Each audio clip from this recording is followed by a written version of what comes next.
எல்லாருக்கும் வணக்கம். இந்த வீடியோல செப்டம்பர் 8 2025 அன்னைக்கு பிசினஸ் நியூஸ் பேப்பர்ஸ்ல வந்த முக்கியமான பொருளாதாரம் மற்றும் முதலீடு அந்த செய்திகளோட ஒரு சம்மரி தான் பார்க்க போறோம். முதல் அப்டேட் யுஎஸோட டாரிஃப் பத்தி.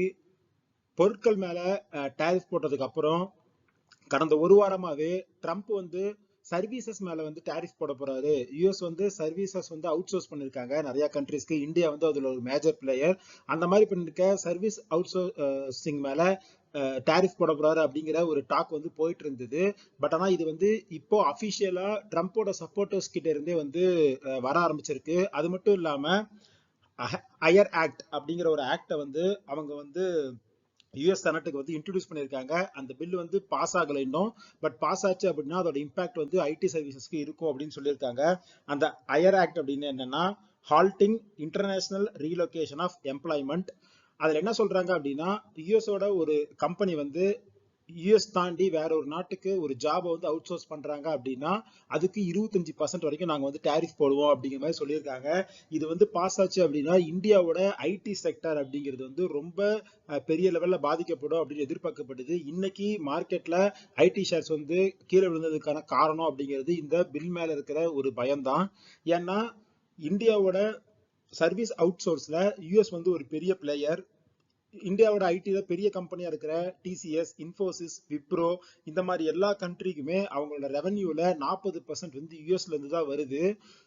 இந்தியாவோட ஐடி சர்வீஸோட ஒட்டுமொத்த வேல்யூ அப்படிங்கிறது $282 பில்லியன் இருக்கு. ஸோ அதனால இந்த பில் பாஸ் ஆச்சு.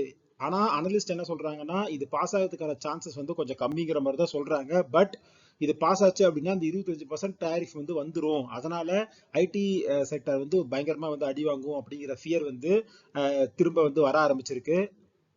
இது நடந்துட்டு இருக்க இந்த மீன் டைம்ல ரஷ்யால இருந்து க்ரூட் வாங்குறது அப்படிங்கறது இந்தியா கண்டினியூ பண்ணுது.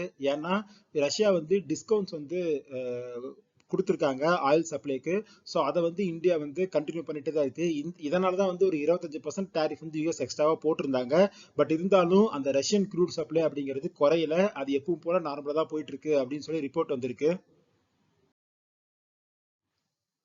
அடுத்து இந்தியாவோட பினான்ஸ் மினிஸ்டர் என்ன சொல்லியிருக்காரு அப்படின்னா ஜிஎஸ்டி கட்டுக்கு அப்புறம் பொருட்களுக்கு மீதான டிமாண்ட் இன்க்ரீஸ் ஆகும். அதனால இன்வெஸ்ட்மெண்ட்ஸ் வரதுக்கு சான்ஸ் இருக்கு. அது மட்டும் இல்லாம ஜாப் மார்க்கெட்டும் இன்க்ரீஸ் ஆகும் அப்படின்னு நாங்க எதிர்பார்க்கிறோம் அப்படின்னு சொல்லியிருக்காங்க. இந்தியாவும் யூரோப்பியன் யூனியனும் ஒரு ஃப்ரீ ட்ரேட் அக்ரிமெண்ட் சைன் பண்றதுக்கு டாக்ஸ் போயிட்டு இருக்கு. இப்போ 13வது ரவுண்ட் டாக்ஸ் இன்னையில இருந்து ஆரம்பிச்சிருக்கு. ஸோ இந்த டீலை ஃபாஸ்ட் ட்ராக் பண்ணி எவ்வளவு சீக்கிரம் சைன் பண்ண முடியும் அப்படிங்கிற மாதிரி இந்தியா சைட்ல இருந்து ஒர்க் பண்ணிட்டு இருக்காங்க. ஏன்னா ஆல்ரெடி யூஎஸ் கூட அந்த டாரிஃப் இஷ்யூ இருக்கு. யூகே கூட ஒரு 2 மாசத்துக்கு முன்னாடி ஒரு டீல் சைன் பண்ணியிருந்தாங்க. டெக்ஸ்டைல்ல நடந்த பாதிப்பை ஓரளவுக்கு சமாளிக்கிறதுக்கு நமக்கு அந்த யூகே கூட இந்த ட்ரேட் டீல் அப்படிங்கிறது யூஸ் ஆச்சு. ஸோ இப்போ யூரோப்பியன் யூனியன் கூட அந்த மாதிரி ஒரு ட்ரேட் டீல் சைன் பண்ணாங்க அப்படின்னா அது எக்ஸ்போர்ட்டை ஓரளவுக்கு டைவர்சிஃபை பண்றதுக்கு யூஸ் ஆகும் அப்படின்னு இந்தியாவில இருந்து எதிர்பார்க்கப்படுது. அடுத்து சென்ட்ரல் கவர்மெண்ட் என்ன சொல்லியிருக்காங்க அப்படின்னா சிப்ஸ் மேனுஃபேக்சரிங்ல நாங்க இன்வெஸ்ட் பண்ண போறோம். நிறைய அட்வான்ஸ் டெக்னாலஜியான 7 நானோமீட்டர் சிப்பை பண்றதுக்கான ரோட் மேப் ஒரு 5 to 7 இயர்ஸ்க்குள்ள நாங்க அதை அட்டைன் பண்றதுக்காக நாங்க ஒர்க் பண்ணிட்டு இருக்கோம் அப்படின்னு சொல்லியிருக்காங்க. ஸோ இந்த செக்மெண்ட்ல இந்தியாவை ஒரு டாப் பிளேயரா கொண்டு வரதுக்கான வேலைகளை கவர்மெண்ட் தொடங்கி இருக்கு அப்படிங்கிற மாதிரி அனௌன்ஸ் பண்ணியிருக்காங்க. அடுத்து ஜெய்பிரகாஷ் பவர் வெஞ்சர்ஸ் இந்த கம்பெனி ஜேபி செக்டரோட அந்த ஒரு சப்சிடரி. அந்த ஒட்டுமொத்த செக்மெண்ட்டுமே ஒரு கடன்ல இருக்கிற ஒரு கம்பெனி. வேதாந்தா அந்த ஜெயபிரகாஷ் பவர் வெஞ்சர்ஸ்ல ஸ்டேக் எடுக்கிறதுக்கு ஒர்க் பண்ணிட்டு இருக்கோம் அப்படின்னு சொல்லியிருக்காங்க. 3800 கோடிக்கு. வேதாந்தாவுமே கிட்டத்தட்ட கடன்ல இருக்கிற ஒரு கம்பெனி தான். அவங்க நிறைய இடத்துல கடன் வாங்கி அதுக்கான வட்டியை பே பண்ண முடியாம தத்தரிச்சிட்டு இருக்காங்க. ஸோ அவங்க இந்த ஜேபி பவர்ல நாங்க டேக் ஓவர் எடுக்க போறோம் அப்படின்னு சொல்லியிருக்காங்க. அடுத்து ஐபிஓ பத்தின ஒரு அப்டேட். அக்டோபர் மாசம் எல்ஜி அவங்களோட இந்தியன் சப்சிடரியில ஒரு 15% நாங்க ஐபிஓவா மார்க்கெட்டுக்கு கொண்டு வர போறோம். 10.2 கோடி ஷேர்ஸ் லிஸ்ட் பண்ண போறோம் அப்படிங்கிற மாதிரி சொல்லியிருக்காங்க. அதோட வேல்யூ 15,000 கோடியா இருக்கும் அப்படின்னு எதிர்பார்க்கப்படுது. அது மட்டும் இல்லாம பெரிய லெவல்ல இருக்கிற ஒரு ஐபிஓ பைப்லைன் அப்படின்னு பாத்தீங்கன்னா டாடா கேபிட்டல் அவங்களோட இஷ்யூ சைஸ் 17,200 வரைக்கும் இருக்கும் அப்படின்னு எதிர்பார்க்கப்படுது.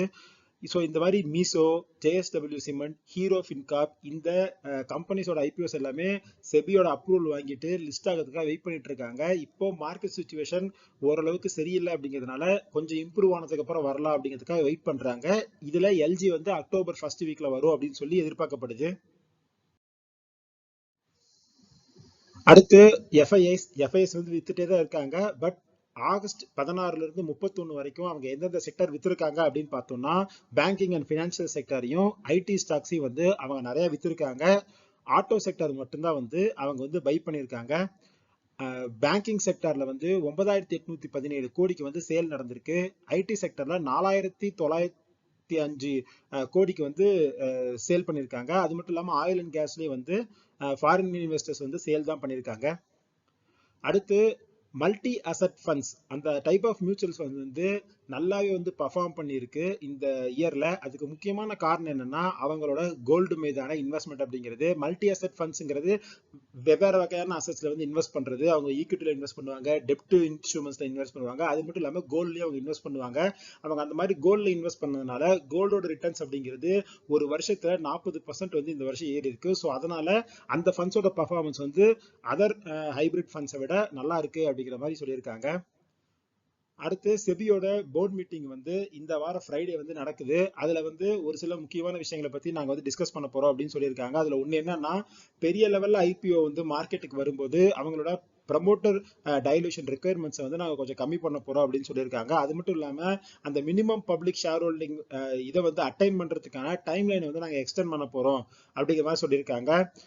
ஃபாரின் போர்ட்ஃபோலியோ இன்வெஸ்டர்ஸ் இந்தியன் மார்க்கெட்டுக்கு வரதுக்கான அந்த ப்ராசஸை வந்து ஒரு சிங்கிள் விண்டோ சிஸ்டமா வந்து கொண்டு வந்து நிறைய பேர் வந்து உள்ள வரதுக்கான ஒரு வாய்ப்பு வந்து ஏற்படுத்தி தர போறோம் அப்படிங்கிற மாதிரி சொல்லியிருக்காங்க. அடுத்து பேப்பர் ஒர்க்கை ரெடியூஸ் பண்ணி கம்ப்ளைண்ட்ஸை வந்து நல்லா வந்து இம்ப்ரூவ் பண்ண போறோம் அப்படின்னு சொல்லியிருக்காங்க. ஸோ இதெல்லாம் வந்து இந்த ஃப்ரைடே மீட்ல வந்து நடக்கும் அப்படின்னு எதிர்பார்க்கப்படுது. அடுத்து ஆயில் பத்தின ஒரு அப்டேட்.